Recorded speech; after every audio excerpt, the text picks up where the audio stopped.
Hello बच्चों, let's read this question. The question says if the minimum and the maximum values of the function f defined from pi by 4 to pi by 2 to r defined by f theta is equal to determinant of minus sin square theta minus 1 minus sin square theta 1 minus cos square theta minus 1 minus cos square theta 1 12 10 minus 2 are m and capital M respectively, then the ordered pair m comma capital M is equal to।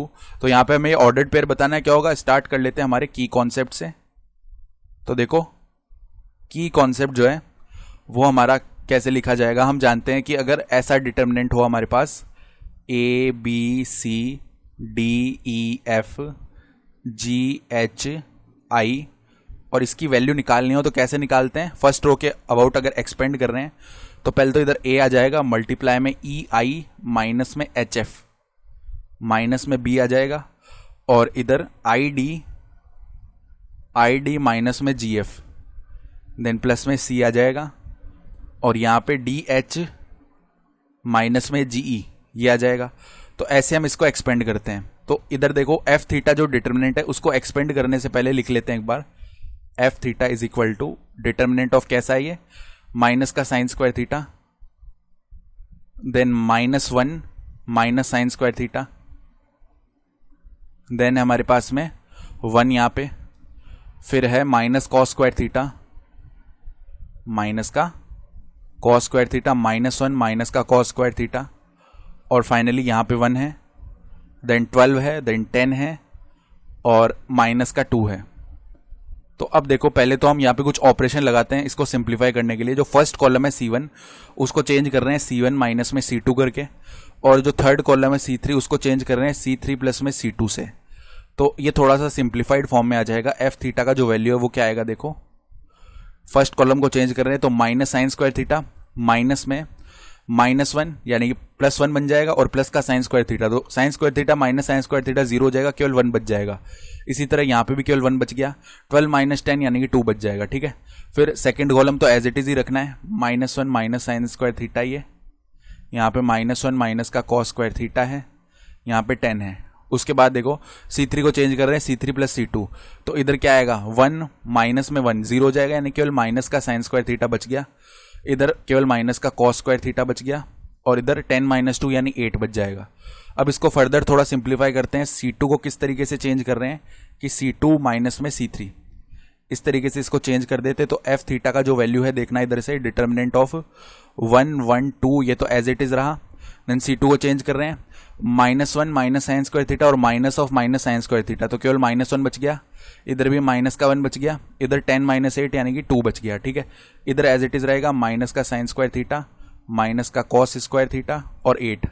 तो अब इसको expand कर लेते हैं। देखो अब ये थोड़ा सिंप्लीफाइड फॉर्म में आ चुका है तो इसको एक्सपेंड करना इजी रहेगा। एफ थीटा का वैल्यू जो है क्या आएगा 1 मल्टीप्लाई में माइनस 1 मल्टीप्लाई में 8 यानी कि माइनस 8 और माइनस में इधर माइनस का 2 कॉस स्क्वायर थीटा बचा है, माइनस पहले से लगा हुआ है तो प्लस का 2 कॉस स्क्वायर थीटा हो गया।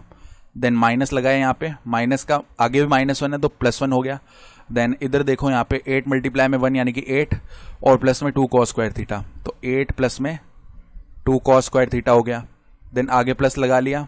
यहाँ पे वैसे माइनस का साइन स्क्वायर थीटा है तो माइनस का साइन स्क्वायर थीटा हो गया और हमारे पास में टर्म आ गया 2 और प्लस में 2 बनेगा इधर।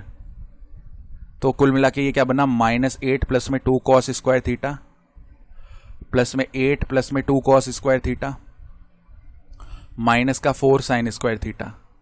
कुल मिला के देखो -8 प्लस 8 तो 0 हो गया। 2 cos square theta plus 2 cos square theta यानी कि 4 कॉस स्क्वायर थीटा माइनस में 4 साइन स्क्वायर थीटा। इधर से अगर 4 को कॉमन कर लिया हमने कॉस स्क्वायर थीटा माइनस में साइन स्क्वायर थीटा। अब ये एक फॉर्मूला होता है cos square theta minus sine square theta क्या होता है कॉस 2 थीटा होता है। तो 4 कॉस 2 थीटा ये आ गया एफ थीटा का वैल्यू।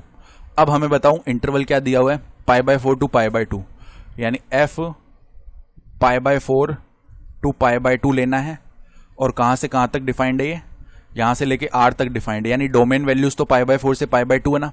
तो अगर हम वैल्यू निकालते हैं एफ ऑफ पाई बाय 4 की यानी मिनिमम या मैक्सिमम वैल्यू यहीं पे मिलने वाली है एंड पॉइंट्स पे। ठीक बात है, तो 4 कॉस 2 मल्टीप्लाई में पाई बाय 4 यानी कि ये हो गया 4 cos पाई बाई 2 जिसका वैल्यू हो जाएगा 0। क्योंकि cos पाई बाई 2 0 होता है। फिर f ऑफ पाई बाई 2 निकाल लेते हैं, ये कितना आ जाएगा 4 cos 2 मल्टीप्लाई में pi by 2 that is equal to 4 cos pi. तो इसका वैल्यू cos पाई का वैल्यू -1 होता है तो -4, तो ये तो मैक्सिमम वैल्यू हो गई है और ये हमारी मिनिमम वैल्यू हो गई है।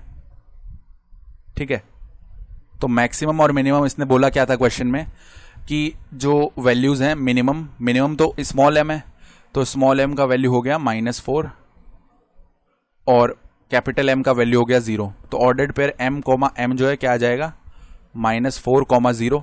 तो मैचिंग ऑप्शन देख लेते हैं, -4, 0 के लिए ऑप्शन डी सही हो रहा है। I hope you understood this explanation. Best of luck.